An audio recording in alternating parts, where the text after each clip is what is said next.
खजुरा गांव में लाला सेठ नाम का बहुत बड़ा व्यापारी रहता था। वो केसरी प्रसाद नाम के एक छोटे से जलेबी वाले से बहुत जलता था, क्योंकि वो बहुत अच्छी जलेबियां बनाता था और पूरे गांव में घूमकर जलेबियां बेचता था। इस वजह से लाला सेठ की बिक्री में कमी आ जाती है। ये केसरी प्रसाद पूरे गांव में घूम घूम कर जलेबियां बढ़ता फिरता है और यहाँ मेरी दुकान पर ग्राहक कम हो जाते हैं। इसे तो मजा चखाना ही पड़ेगा। प्रसाद सुनो, अगर तुमने यह जलेबियों का धंधा बंद नहीं किया तो तुम सोच भी नहीं पाओगे कि मैं तुम्हारे साथ क्या कर सकता हूँ। केसरी प्रसाद, तुम अपना यह जलेबियों का धंधा छोड़कर कुछ और काम शुरू कर दो। देखो सेठ, मैं अपना धंधा नहीं छोड़ सकता। मैं जलेबियां बेचकर ही अपनी बेटी का फीस भरता हूँ और अपना घर चलाता हूँ। मैं अगर यही धंधा छोड़ दूंगा तो मैं क्या करूँगा फिर? अगर तुम्हें मेरे धंधे से कोई दिक्कत है तो तुम ही अपनी मिठाई का धंधा बंद करके कोई और धंधा शुरू कर लो। इस बात पर केसरी प्रसाद लाला सेठ और भी ज्यादा चिढ़ जाता है और वहाँ से चला जाता है। इस केसरी प्रसाद को अब मजा चखाना ही पड़ेगा। कुछ दिनों बाद, पिताजी, हमारे स्कूल में कल एनुअल फंक्शन है और सबका खाना भी वहीं पर होगा। अच्छा ठीक है मेरी राजकुमारी। हाँ, तो आप कल 4 बजे स्कूल में आ जाना। लाला सेठ का बेटा गुड्डू भी झुमरी के ही स्कूल में पढ़ता है, तो वहाँ पर लाला सेठ भी पहुँच जाता है। उसके आदमियों को कहलवा कर वो झुमरी के खाने में कुछ मिला देता है।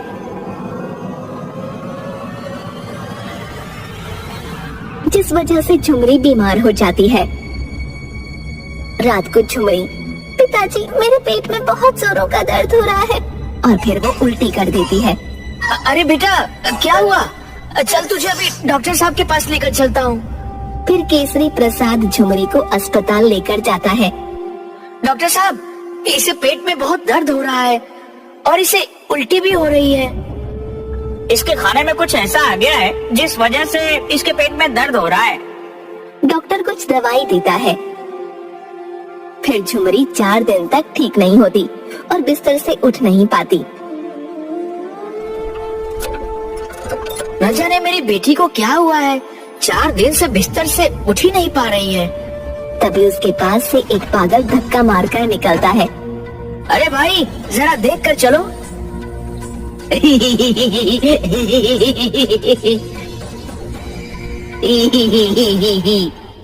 तुम्हें खाना है तो खा लो।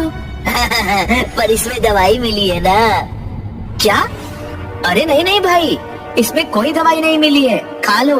ये मैंने खुद अपने हाथों से बनाई है। अरे नहीं, वो है ना, वो मोटा सेठ, उसने इसमें दवाई मिलाई थी। तभी वहाँ झुमरी आ जाती है।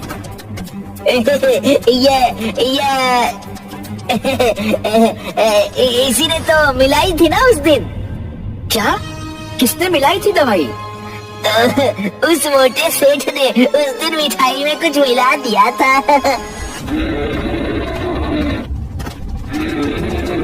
लाला सेठ, अपने घर से बाहर निकल। अरे क्या हुआ केसरी प्रसाद, कोई दूसरा धंधा करने के लिए पैसे मांगने आए हो क्या? चलो देर से ही सही, पर तुम्हें अकल तो आई।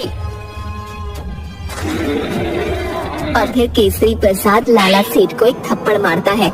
दोनों में कड़ी हाथापाई होती है। फिर हाथापाई में लाला सेठ केसरी प्रसाद के पेट में छुरा घोंप देता है और केसरी प्रसाद की जान चली जाती है। गांव के सभी लोग ये होता हुआ देखते हैं, पर कोई भी लाला सेठ के खिलाफ गवाही नहीं देता। झुमरी अनाथ हो जाती है। उठो बाबा, मुझे कंधे पर बिठाओ ना बाबा, उठो, अब मैं क्या करूँगी आपके बिना। वो बहुत रोती है, पर उसके पास कोई नहीं होता। वो बैठी हुई उसके बाबा की कही हुई बातों के बारे में सोच रही थी कि कैसे उसके बाबा उसे प्यार से अपने कंधे पर बैठाकर मेला घुमाने ले जाते थे और जलेबियां खिलाते थे। ये सब बैठकर वो सोचती रहती है। फिर झुमरी बड़ी हो जाती है। झुमरी एक दिन कुएं से पानी भरने जा रही होती है। तभी लाला सेठ की नजर उस पर पड़ती है। वो उसे गलत नजरों से देखता है। झुमरी के पास उसे हाथ लगाने के लिए बढ़ता है। तभी झुमरी उसके सिर पर पानी का घड़ा फोड़ देती है। वहाँ खड़ी सभी औरतें ये देखकर हंसने लगती हैं। अरे वाह रे झुमरी, अच्छा हुआ, इसे तो ऐसे ही मारना चाहिए। फिर सभी औरतें मिलकर उसे मारने लगती हैं। इसे तो ऐसे ही मार पड़नी चाहिए। अरे वाह, मोटे सेठ को माल पड़ी मोटे सेठ को माल पड़ी, बड़ा मजा आया। झुमरी, तुझे तो मैं छोड़ूंगा नहीं। अरे चाचा, नहीं तो और भी मार पड़ेगी। लाला सेठ कुछ बड़बड़ाते हुए वहाँ से निकल जाता है। अगले दिन गांव में फिर से वही पुरानी जलेबियों की खुशबू आने लगती है। वही पुरानी प्रसाद काका की जलेबियों की खुशबू। फिर वो बाहर निकलकर देखता है तो झुमरी जलेबियों के ठेले पर जलेबियां लेकर बेचने निकलती है। देखते ही देखते झुमरी की बहुत सारी जलेबियां बिक जाती हैं। अरे वाह बेटा, तुम्हारी जलेबियां तो प्रसाद की जलेबियों से भी बहुत स्वादिष्ट है। अरे वाह जलेबी, मैं तो आज जलेबी खाऊंगा, जलेबी। और अजीब तरह से जलेबी खाने लगता है। खाते खाते उसे लाला सेठ दिख जाता है तो वो लाला सेठ के ऊपर जलेबी फेंक देता है। बिल्कुल इस तरह फेंकता है जैसे किसी कुत्ते को रोटी डाल रहा हो, और कुत्तों की तरह हाथ करके। तुझे भी जलेबी खानी है? लाला सेठ गुस्से से वहाँ से निकल जाता है।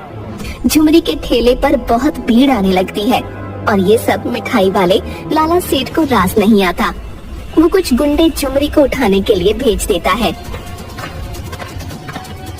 आज तो वो झुमरी मुझसे नहीं बचेगी। जैसे ही वह आएगी मैं उसे भी उसके बाप के पास पहुंचा दूंगा। बहुत हवा में उड़ रही है ना। तभी वो दोनों गुंडे पिटी हुई हालत में लाला सेठ के पास पहुंचते हैं। अरे तुम्हारी यह हालत किसने की? और किसने? लाला सेठ, उस लड़की ने जिसे आपने उठाने के लिए भेजा था। वह तो बड़ी ही टेढ़ी खीर निकली। मैंने तुम दोनों को एक लड़की उठाने के लिए कहा था, तुम दोनों से वह भी ठीक से नहीं हुआ। अब जाओ यहाँ से और मुझे अपनी शक्ल मत दिखाना। पर ये झुमरी इन दोनों हट्टे कट्टे पहलवानों को कैसे पीट सकती है? फिर उसे याद आता है कि उसने उसकी भी हालत खराब कर दी थी। वो सोचता है कि झुमरी को मजा चखाना ही पड़ेगा। एक दिन झुमरी जलेबी का ठेला लेकर गांव में बेचने जा रही थी। तभी लाला सेठ उसकी गाड़ी को झुमरी के ठेले के आगे रोक देता है। झुमरी उसका ठेला रोड की दूसरी तरफ ले जाने लगती है। फिर लाला सेठ उसकी गाड़ी को और आगे बढ़ा लेता है और झुमरी को नहीं निकलने देता। फिर लाला सेठ गाड़ी से बाहर निकलता है। ए झुमरी, देख, तेरी मेरे सामने कोई औकात नहीं है। तू चुपचाप अपनी जलेबियों की दुकान, अरे नहीं, अपने जलेबियों का ठेला लेकर यहाँ से दबा हो जाओ और अपने ठेले को बंद कर दे, नहीं तो मैं इस ठेले को और तुझे कहीं का नहीं छोड़ूंगा। झुमरी आगे आती है और लाला सेठ की गाड़ी का कांच फोड़ देती है। अब देख, तेरी गाड़ी की औकात तो मेरे ठेले से भी बदतर हो गई। और उसके मुंह पर पैसे फेंक कर, ये ले पैसे और जाकर अपनी गाड़ी ठीक करवा ले, और अगर चाहिए तो मुझे बोल देना, टिप भी ले ले, काम आएंगे।